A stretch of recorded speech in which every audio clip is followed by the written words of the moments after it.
मैं विवेक के पास आती हूँ कि विवेक, आप इस पूरे घटनाक्रम को कैसे देखते हैं? जेडीयू में इस्तीफे, और जैसा दीपक जी बता रहे थे कि अभी कुछ और नेता भी इस्तीफा दे सकते हैं, इसका असर चिराग पासवान की पार्टी पर पड़ सकता है। क्या आपको लगता है कि चंद्रबाबू नायडू, चिराग पासवान, इन सभी पार्टी में अब कुछ न कुछ सरगर्मी बनेगी और मुसलमान नेता खुलकर बोलेंगे? क्या आपको लगती है? नहीं नीलू, जिस तरीके से नीतीश कुमार और चंद्रबाबू नायडू और ये पासवान और सारे लोग जिस तरीके से पेश आए पूरे इस प्रकरण में, मुझे कोई आश्चर्य नहीं। मैंने जब ये सरकार बनी थी उस समय बहुत लोग इस तरह की बातें कर रहे थे कि अभी तो ये सरकार जो है वो क्रचेस पर है, दोनों के बलबूते पर चलेगी। जब ये कहेंगे झुकना पड़ेगा नरेंद्र मोदी को चंद्रबाबू के आगे और फिर नीतीश कुमार के आगे, तभी भी मैं कह रहा था कि ऐसा बिल्कुल नहीं होने वाला है।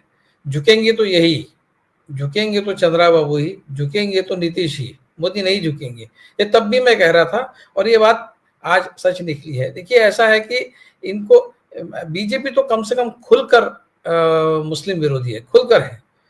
ये छिपे हुए मुस्लिम विरोधी है, ये फेक सेकुलरिस्ट है। ये मुसलमानों का वोट लेते हैं लेकिन मुसलमानों के हित में काम नहीं करते। ये बीजेपी से ज्यादा खराब लोग हैं। बीजेपी तो कम से कम मुसलमानों का वोट भी नहीं लेती और मुसलमानों के खिलाफ बात करती है। ये मुसलमानों के खिलाफ बात नहीं करते, लेकिन मुसलमानों के खिलाफ जब बात जाती है तो ये मुसलमानों का वोट लेकर भी उनके पक्ष में खड़े नहीं रहते। ये बीजेपी से ज्यादा खतरनाक और बीजेपी से ज्यादा खराब लोग हैं।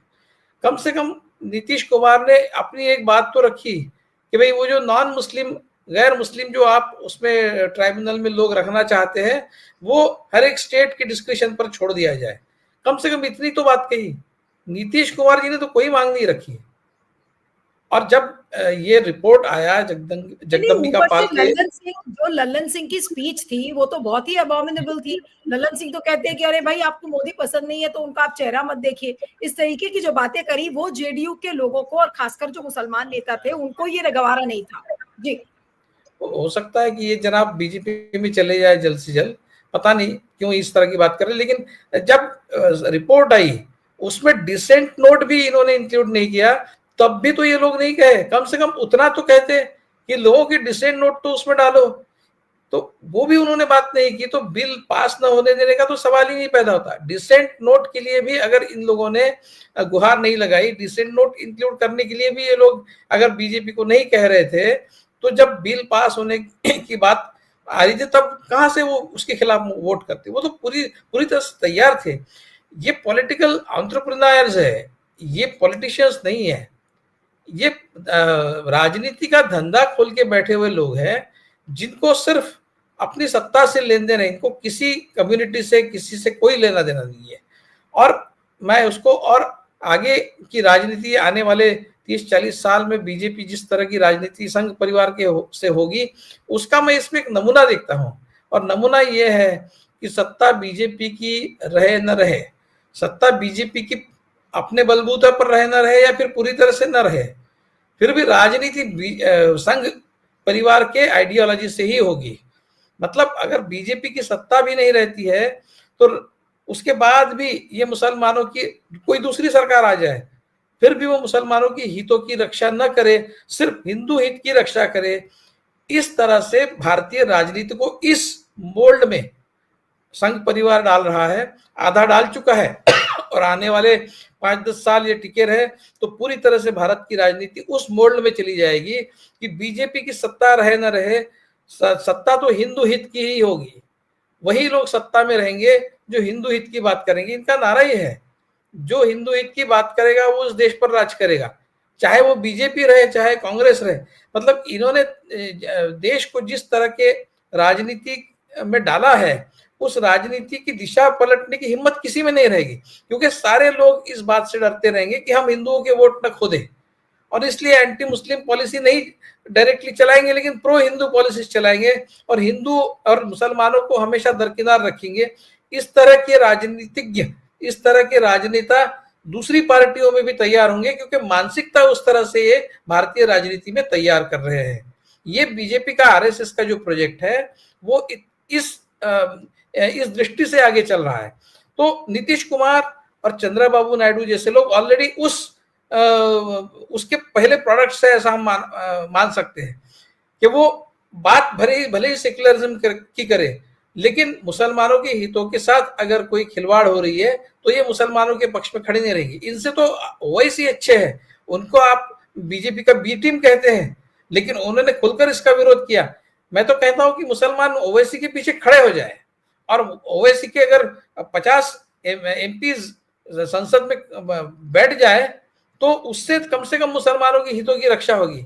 इनके 100 भी बैठे तो भी फायदा नहीं है। क्या फायदा है अगर विपक्ष में 100 मुसलमानों की एमपी भी बैठ जाए, लेकिन बात अगर बीजेपी के पक्ष में ही चली जाएगी हर बार, तो फायदा क्या है? तो कम से कम ओवैसी के पीछे खड़े हो जाए मुसलमान, इन लोगों के पीछे खड़े होने से। वो तो बीजेपी की बी टीम कहलाते हैं, ये बीजेपी की A+ टीम है, इसको समझने की जरूरत है। ये बीजेपी से ज्यादा खतरनाक लोग हैं। तो जिस राजनीति को जो दिशा आरएसएस देना चाहता है, उस दिशा में ये लोग ऑलरेडी, नायडू, ये पासवान और ये नीतीश कुमार जैसे लोग जो है वो उस दिशा में आरएसएस का झंडा लेके आगे चल रहे हैं, ये समझने की जरूरत है। अब बाकी बची जितनी पार्टी है वो भले ही इतने स्पष्टता से बीजेपी की जैसी राजनीति नहीं करेंगे, लेकिन डर के मारे कि कहीं हिंदू वोट हम खो न दे, डर के मारे वो मुसलमानों के हित की रक्षा करने से कतराएंगे। इस तरह की एक दिशा भारतीय राजनीति को इन्होंने दी है, जिसमें ये सक्सेसफुल हुए हैं। इसलिए चाहे बीजेपी की सत्ता रहे ना रहे, आरएसएस को कोई फर्क नहीं पड़ेगा जब तक सिर्फ प्रो हिंदू राजनीति देश में चलेगी। उस बड़े षड्यंत्र का ये एक पहला कदम है, ऐसा मैं मानता हूँ। नीलू, विवेक क्या कहेंगे अंत में इस पूरे घटनाक्रम पर, और एनडीए, पूरा एनडीए एज अ होल और मोदी जी पर इसका क्या असर हो सकता है और क्या हो सकता है? तो भी कह रहे हैं कि मुसलमान अब बड़ा आंदोलन इसके खिलाफ कर सकते हैं। नहीं नीलू, मुझे नहीं लगता कि नरेंद्र मोदी की सरकार पर इसका कुछ असर होगा। ये पूरी तरह से कैलकुलेटेड है। सब जानते हैं अमित शाह और नरेंद्र मोदी की इसके नतीजे क्या हो सकते हैं, पूरा पहले से ही फैक्टरिंग कर लिया गया है।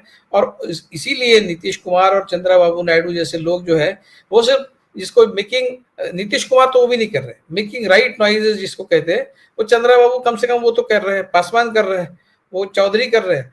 असल में उनको ग्राउंड पर कुछ करना तो है नहीं, सिर्फ इस तरह से एक आवाज इस तरह से लगानी कि वो मुसलमानों के पक्ष में सोच रहे हैं, कर कुछ नहीं रहे लेकिन सोच तो रहे हैं। कम से कम इस तरह से एक चित्र खड़ा करना है, उतना भर वो कर रहे हैं। वो नरेंद्र मोदी सरकार से अपना समर्थन वापस ले लेंगे, इसकी कोई पॉसिबिलिटी मुझे तो नहीं दिखती है।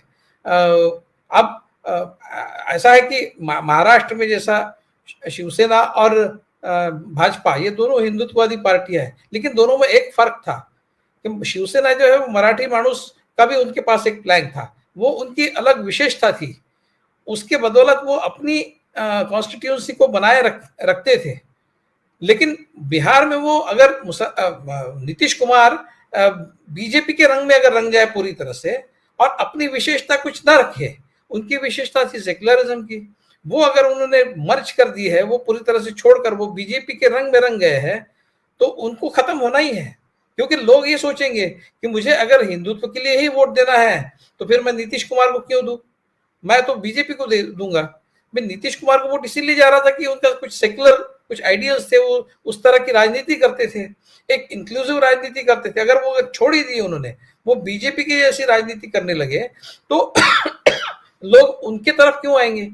तो इसलिए अपनी विशेषता को जब उन्होंने सरेंडर कर दिया है बीजेपी को, तो लोग उनसे छिटकेंगे, वोटर उनसे छिटकेगा।